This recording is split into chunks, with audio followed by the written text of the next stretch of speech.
Vicky Vox.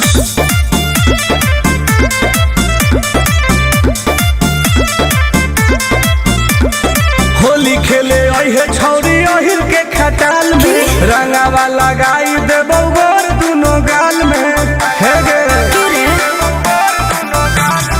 Holi खेले अहे छौरी अहिर के खटाल में रंगावा लगाई देबो गोर दुनो गाल में। डीजे पर बजा के रंगदारी वाला गाना नाच दे में होली में तो चोली के खजानावा। यस डार्लिंग नाच दे में होली में तो चोली के खजानावा। ओके करेगा।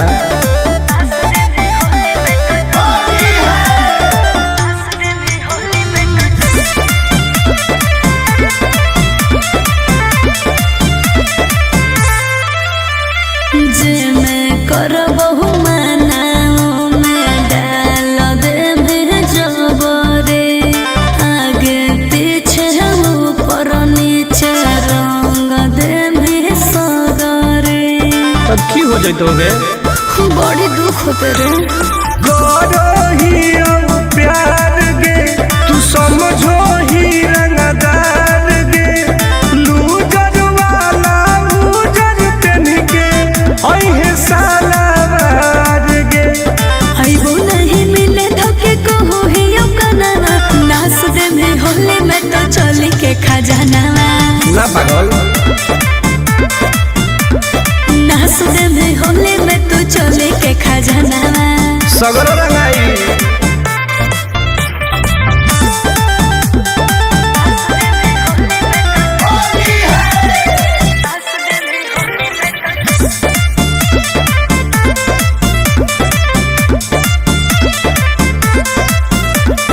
देखे में सहरे फबा के होखे बहला में सरे हाँ कौन बिसरा सटुन टुन आनंद पहरा का सरे। आगे तोरा बिना फीका रहो तो फागुन के महीना गे ओइनी नहीं मिले मुश्किल हो तो हमर जीना गे। लागो हो डर तोरा जानो ही मनावा नाच दे में होली में तो चोली के खजानावा।